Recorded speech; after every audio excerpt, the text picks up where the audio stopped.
What's up everybody, this is Paul from Boosted Films, and today we're going to show you how to change the cabin air filter on this 2020 Chevy Silverado.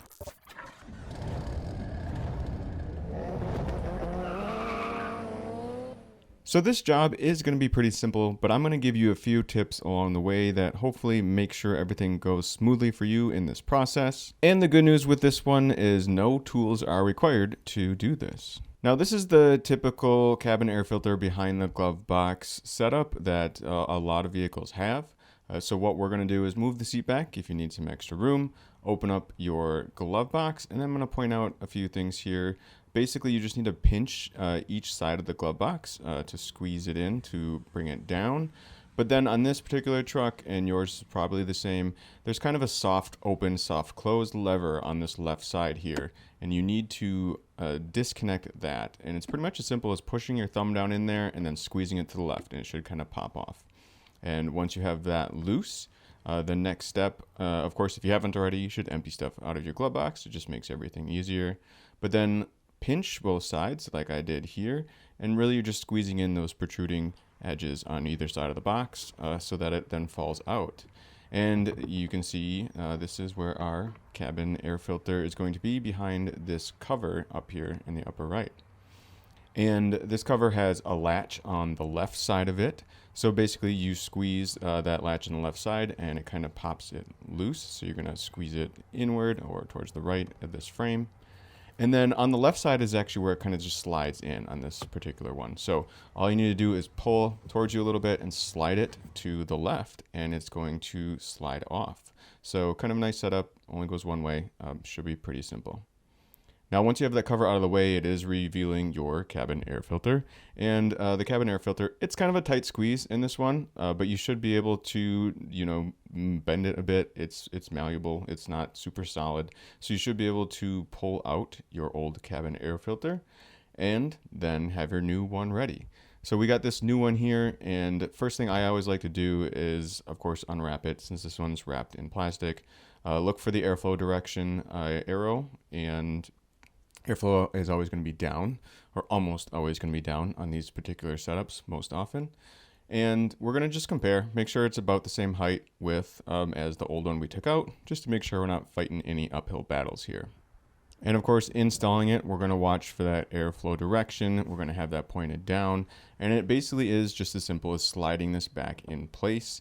Again, it's a little bit of a tight squeeze, but you should be able to hold it kind of right up against the top of that area where your glove box goes in, and have it pretty parallel to the ground, and you should be able to just slide it back in there.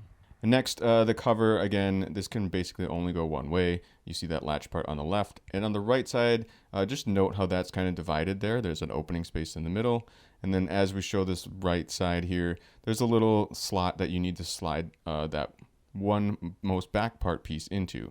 And of course, this is easier to do with two hands, so I didn't exactly show getting it directly in place, but you get the idea. You should be able to do this easier with two hands while you're not filming yourself like I was. And then watch for those pieces in the middle as well. Make sure they're behind those parts that hold them in place.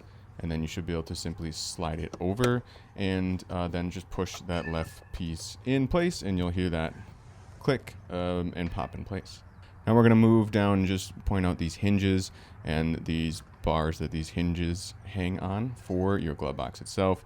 You're going to want to make sure you get those set on there and then pushed back all the way. And here's that soft close mechanism that, of course, kind of makes your glove box open and close a bit slower. So all we need to do, again, is lift up our glove box, set it up on these hinges. And this is, again, good to have two hands here. You can use your legs. It might help a little bit, too, if you're sitting there. But you want to make sure you keep that pushed back enough while you slide it up. And you can squeeze the sides a little bit. Otherwise, it should kind of just push up into place because of the way that those pieces that hold it up are kind of angled. So it should just slide up into place. And then, of course, we need to reconnect that soft close bar piece on that left side. It is a little bit tricky, and you kind of need to have small hands or it's a tight spot to get into, but you should be able to, figure it out. I would just suggest you kind of move the glove box up and down a little bit to figure out where it gives you the most leeway to get in there, to get your hand in there to kind of get that bar in place. And then once you have that bar in place, it's a simple push back to the right side towards the glove box itself, and then you just push it in and it should snap in place. And of course, test it out. It should be able to open and close just like it did before. If it does seem like it's not opening and closing correctly, I would double check, make sure you have those hinges on the bottom pushed in place all the way. So sometimes if it does feel a little bit weird, the best bet sometimes is just to take it back off and then try it again. But otherwise, that is it. You have now successfully changed the cabin air filter in your Chevy Silverado.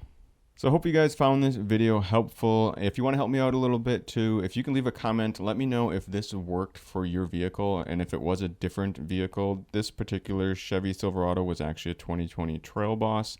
I assume a lot of model years are the same, but sometimes it can be helpful for other people that are watching this to just check the comments and maybe double check that it will work on their same vehicle. If it's a 2019, 2018, a different Chevy. Again, this procedure is pretty much the same for a lot of vehicles. There's just little differences here and there that that can be shown to really help make this job go a bit smoother. And as always, this is Paul from Boosted Films saying thanks so much for watching.